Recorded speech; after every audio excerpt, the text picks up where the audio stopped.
Welcome to the deep dive. Today, we're navigating the increasingly fascinating and, yeah, sometimes perplexing world where artificial intelligence meets photography. It's definitely a hot topic. It is.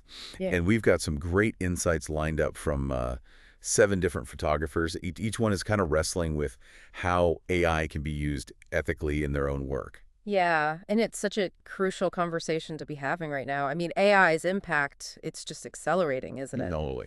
And it's understandable that photographers and really anyone interested in visual creation are looking for some solid ground. What feels right, what feels wrong. Right. Finding that ethical compass. Exactly. So our goal today is really to distill some clear, practical takeaways for you to help make sense of it all. Absolutely. So if you've been following all the buzz around, generative AI and images and maybe feeling a bit overwhelmed or lost in the complexities, you're definitely not alone. We're hoping to provide a bit of a shortcut here, pull out the essential understanding of ethical AI use in photography, based on what these pros are saying. And what's really interesting looking at their discussions is the real spectrum of opinions you see. Yeah. You've got everything from like a healthy dose of skepticism to genuine excitement about AI's potential. So we're going to explore those different viewpoints and see if we can identify some core principles that kind of resonate across the board. Sounds good. Where should we start? Okay, let's unpack this. Quite a few of these photographers started with a really fundamental distinction. Ah, yes, the generating versus creating idea. Amanda Powell's definition here is, I think, a really useful lens to start with. Right. So Powell describes generating as, well, largely a hands-off process. The AI takes the lead, basically producing an image with pretty minimal direct input from the photographer. Like the AI is doing most, if not all, of the creative heavy lifting. Exactly. Whereas creating with AI, that involves the photographer actively using AI tools as part of their process, Yeah. Maintaining significant control over the vision, the final outcome. And this distinction, it carries a pretty strong ethical implication for Powell, doesn't it? It does. She kind of suggests that someone who only generates, well, maybe they shouldn't really call themselves an artist in the same way. Yeah, it implies that the artistic process needs that intention, that direction, a real personal contribution. Makes sense. So for Powell, ethical AI use, it falls squarely within that creating camp.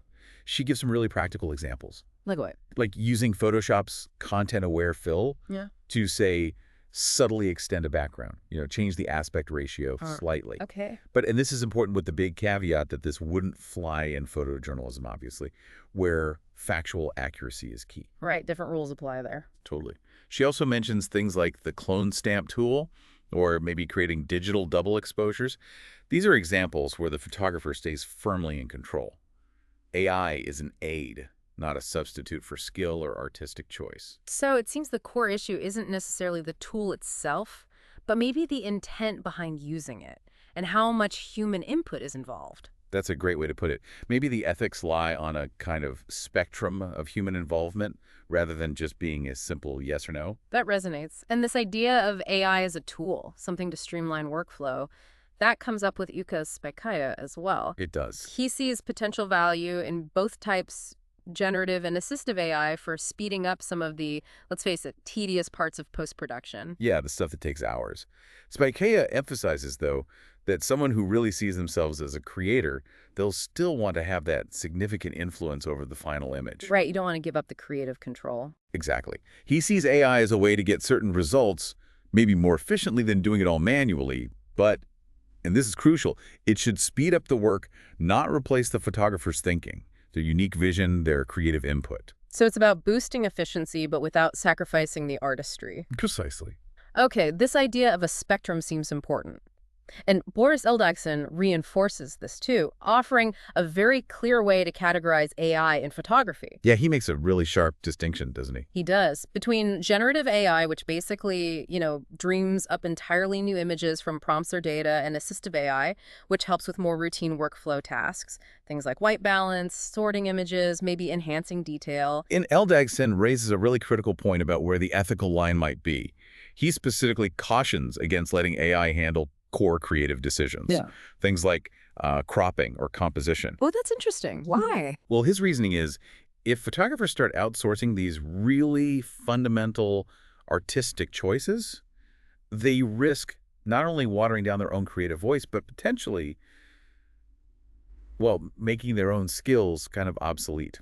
That's a bit of a scary thought. You're essentially de-skilling yourself. Right. If the AI does the composition, what's left? It really makes you think about the fundamental skills of a photographer. Absolutely. And following on from that, Eldagson proposes 3 key ethical principles to guide how we use AI. Okay, what are they? Transparency, authorship, and the preservation of human creativity. Let's maybe unpack each one a bit. Okay, transparency first. What's L. Dyson saying there? Basically, being open and honest about how much AI was involved in making an image. Makes sense. He even suggests that work made primarily with generative AI should be clearly labeled.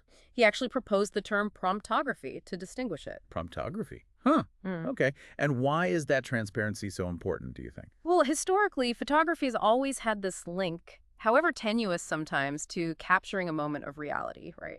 Sure. When AI just generates an image from scratch, it completely blurs that connection. So Eldagson argues being transparent helps maintain trust with the viewer. It avoids misleading people about where the image came from. Right. It's about clarity in this, rapidly changing visual landscape we're in. Exactly. Then the second principle is authorship. Authorship. Okay. Eldagson contends that even when you're using AI as an assistive tool, you should be using it to enhance your own skills and vision, not just as a shortcut that bypasses the whole creative journey. So the human element has to remain central. Selecting images, guiding the AI, making those final artistic calls. Precisely. It's about amplifying your own expertise, not just outsourcing your creativity to the machine. The AI should be an extension of your intent, a tool in your toolkit. Okay? And the third one, preservation of human creativity. Yeah. For Eldagson, AI should ideally serve to expand the possibilities for creative expression. It shouldn't lead to, like, a homogenization of styles or a decline in uniquely human artistic voices. So it should augment your individual perspective, not replace it with something generic or, algorithmically derived. Exactly. And this connects directly to his really strong feelings about prompting AI in the style of a specific artist, like asking for an image in the style of Sally Mann, for example. Ah, right. I remember reading that. He doesn't mince words there. No, he uses very strong language, calls it a form of looting. Wow. Looting. Yeah. His argument is that ethical AI use should be about exploring new aesthetic possibilities, forging new styles, rather than just mimicking the established work of others. So originality is key. Pushing boundaries, not just relying on imitation. That's the core of it. It's a really provocative point, makes you think hard about replicating someone else's artistic fingerprint using AI. It really does. Okay, so shifting focus slightly, Janice Cipriano offers another valuable angle, looking more at how AI can streamline the technical side of things. Right. Cipriano sees AI as potentially taking on some of the more maybe laborious tasks in retouching. She draws a parallel to how Photoshop itself transformed digital workflows back in the day. That's a good comparison. For her, the real benefit seems to be AI freeing up more time and, frankly, mental energy for the parts of photography she finds most creatively fulfilling, the fun parts. And she highlights, especially as a solo artist, the practical value of this. She basically asks, why would she want to offload the creative parts? That's her passion, right? That's the core of her artistic identity. Yeah, absolutely. So for her, AI becomes this tool for reclaiming creative time, allowing her to focus on what really matters to her as an artist. Getting back to the vision. That makes a lot of sense. Yeah. And Anya Anti kind of echoes that sentiment, doesn't she? AI as a tool integrated into an existing workflow. She does. She specifically mentions Photoshop's generative fill feature. She sees it as useful, but only when it's treated as a tool to assist, not to replace creative thinking entirely. So Auntie describes her typical process as still involving, traditional photography first, then manual edit.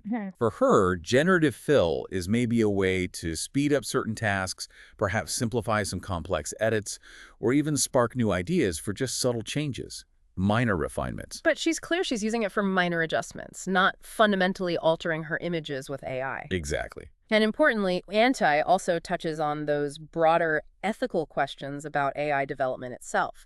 Things like where the training data comes from, the environmental impact. Yeah, that's a whole other layer of ethical consideration beyond just the photographer's individual use. Good point. Definitely. Okay, then there's Ephraim Bijans, who brings another really vital aspect to the table.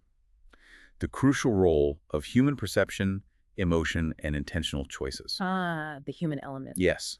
He believes AI should enhance, sure, but never overshadow the photographer's actual creative vision. Yeah. Because photography, at its core, is about capturing and conveying these uniquely human things that AI, well, it just can't replicate on its own. He talks about the soul of the image, right? Exactly. He gives examples of what he considers thoughtful, ethical AI use.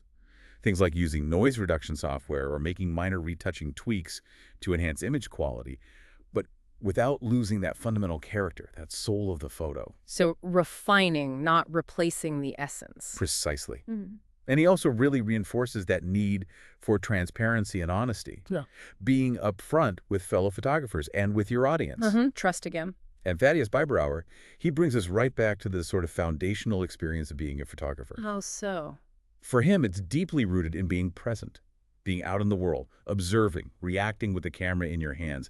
That whole process, from capture to final image, it's personal, it's intentional. Yeah, that physical connection, the experience itself. Right, and Biberauer says he just doesn't get personal satisfaction from creating art only through AI prompts or by just copying existing styles. Yeah. He values that hands-on engagement. I can understand that. There's something about the process itself. Definitely. And he also strongly emphasizes the need for transparency when AI is used, especially when it might blur the lines of reality in an image. Which happens easily with generative AI. Very easily. Yeah. And he also voices a concern, a practical one, about AI potentially being used just to cut costs and time in commercial photography. Which could impact photographers' livelihoods. Yeah, that's a real-world worry. Interestingly, though, Biberauer does mention finding generative AI useful for research and learning. So even those who are cautious about using it for image creation can still see value in the tech for other things. Exactly. It's not necessarily all or nothing. So looking at all these different perspectives, it really highlights that AI is, well, becoming deeply embedded in the photography landscape, isn't it? Seems like it. I mean, the fact that major companies like Adobe, Shutterstock, Visco, they're all actively integrating AI into their platforms, that signals a pretty significant and likely permanent shift. Yeah, it feels like the train has left the station on that front. And what comes through from this group of photographers collectively is that the ethical use of AI really hinges on how it's integrated into the creative process. Right. The how is key. The key seems to be ensuring it actually enhances human creativity, that it avoids being used for harm or, propaganda, and being mindful of who ultimately benefits from it. Yeah, and common threads running through most of these perspectives seem to be maintaining genuine creative involvement, using AI primarily as an assistive tool, practicing transparency, and really understanding and respecting that difference between generating and truly creating. Absolutely. So for you, the listener, thinking about all this, the key takeaways from our deep dive today really boil down to the critical importance of being intentional in how you might use AI in photography. Intentionality, yeah. Being transparent about its involvement, and maybe most importantly, retaining your own creative control and your unique artistic vision. That distinction we keep coming back to AI that assists your workflow versus AI that just generates content from scratch. It carries real ethical weight. Understanding that difference is crucial. It really is. Ultimately, while AI offers these incredibly powerful tools and, frankly, exciting possibilities, For sure. it's clear from these photographers that the uniquely human elements, your individual perspective, your emotional connection, your personal way of expressing yourself, those remain right at the heart of photography as an art form. That human spark is still central. Which leads us to a final, maybe provocative thought for you to mull over. Okay, leave us with something to think about. Given all these perspectives, how might our very understanding, our definition of photography itself, how might that evolve in the coming years as AI becomes even more integrated? That's a big question. And alongside that, what responsibility do we all have, both creators and viewers, in establishing and upholding ethical standards in this rapidly changing visual world?